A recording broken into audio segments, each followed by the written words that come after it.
Thank you for joining me for another Quick Hits conversation. I'm Dr. Robyn. With me today, I have Alvaro Peralta, Don Oblazney, and Jonathan Gaev.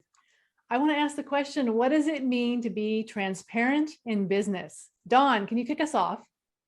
Thank you.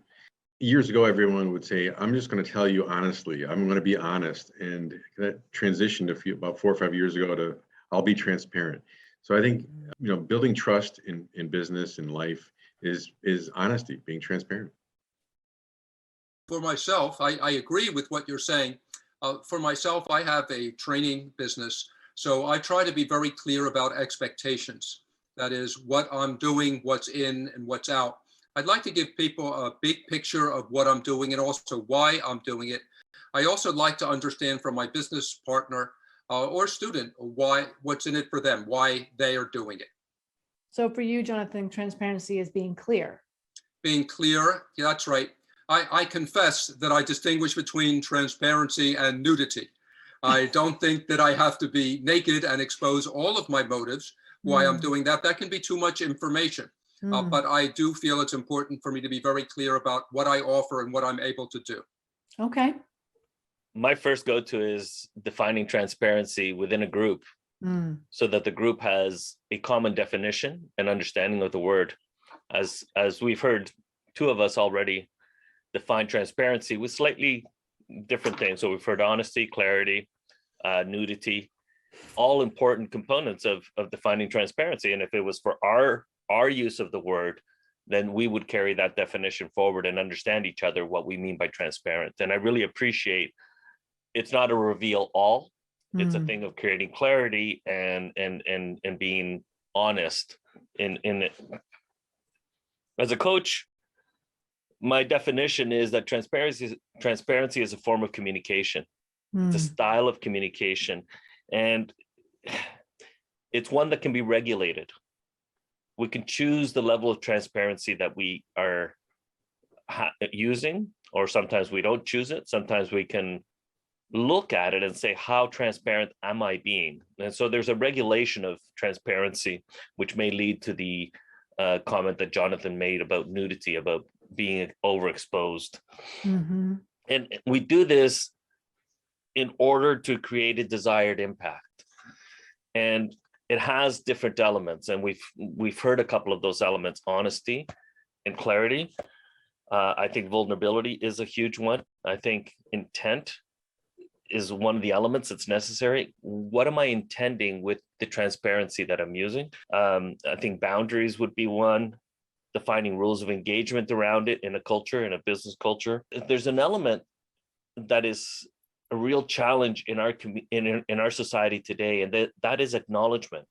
So if I am transparent using the rules that we've defined as a group, if I don't have acknowledgement from the rest of you, then I'm not sure that the impact I'm trying to have is actually there. I know for me, if someone says, let me be honest or let me be transparent, I immediately have red flags. I'm like, wait a minute, were you not before? Why are we now suddenly being honest or transparent? What just happened? And so I agree with you, all three of you, that it has to be something that is defined in some kind of effective way, because otherwise strategic vulnerability or allowing someone in to a certain extent, is that transparency or is that a sales motive? I think when it comes to volunteer groups, if I say, hey, I need some people to help with this event that's coming up, who can volunteer? Okay, let's get the ground rules. Let's agree that we're going to be transparent about things. When I say transparency in that context, it's all the big things are going to be very obvious to everyone. So we don't have to be transparent about the big things, because we're going to say, if you come to this event, it's going to cost this much, or the donations are this much.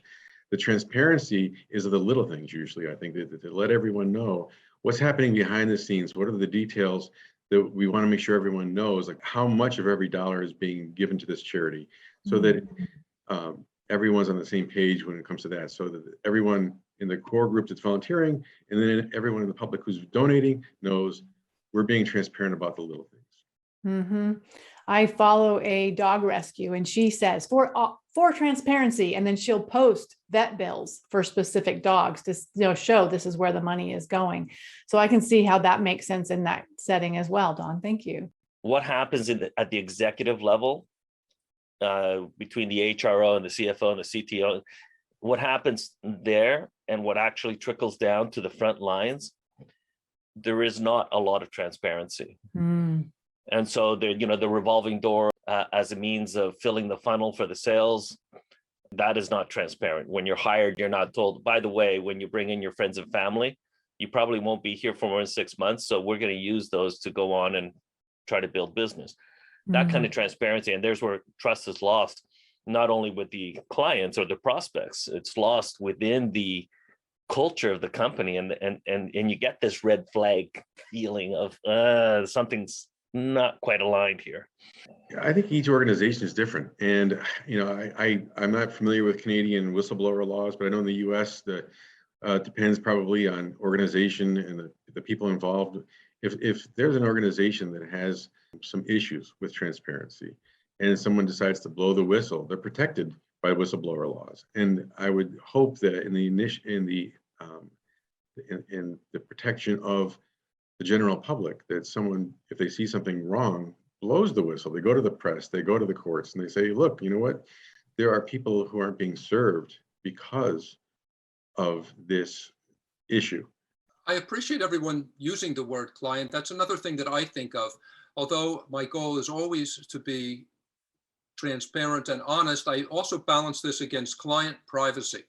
I don't reveal specific relationships I've had with others by name, business relationships, or profitability in a certain sense. Even if I no longer work for the company, I feel that that's also part of the relationships that I have.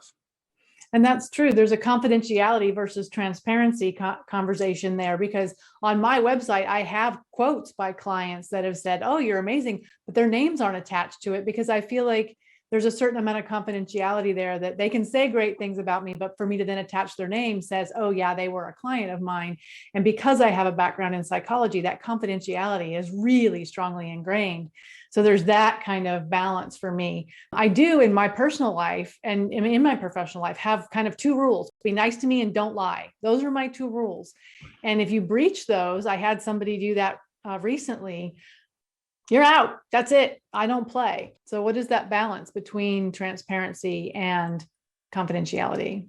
I'm thinking of a corporation, like if they say, these are our corporate values, and one of them happens to be honesty, openness, transparency, trust. And once they communicate that to everyone, then they have to follow it up with some guiding principles and say, hey, this is where we draw the line. If when it comes to privacy and confidentiality, there are certain things that we hold dear, and these are those things. And once they define that and say, this is what, as far as you can go, as far as saying this is what you attribute to a certain person or organization, then everyone has to honor those, or should honor those norms that are put out there by that organization. Perhaps considering I agree with you, Don, and to Dr. Robyn's point, considering confidentiality as one of the rules of engagement within transparency. It's a good way to put it. Is one of the things that needs to be discussed in any business setting in order to be able to know what those rules of engagement are. Well, one of them is confidentiality. Here's what we can and we can't share. You can share my name, you can't share my marital status, or you can't share my name. You can share my gender. And we can set those rules. And that's why I think it's so important to actually reinvent the word as a form of communication each and every time you're in a new business setting. And it's nothing wrong with having a little reminder, within a culture to say, this is, what transparency looks like, especially when we're onboarding new staff. It's a good time to let the existing staff, and let's go over transparency once again, just to be sure that we're on the same page on that. And I think it's really, really, really important. I agree with you. I think it's super important that we understand, because I think that people think they know what transparency means. And then when we start talking about it, we realize, oh, there's a lot of different layers to this that we could really kind of suss out and make sure we understand more clearly. So thank you for having this conversation with me. That is our 10 minutes. So I'm going to cut us off there. I look forward to talking to each of you again very soon. Thank you.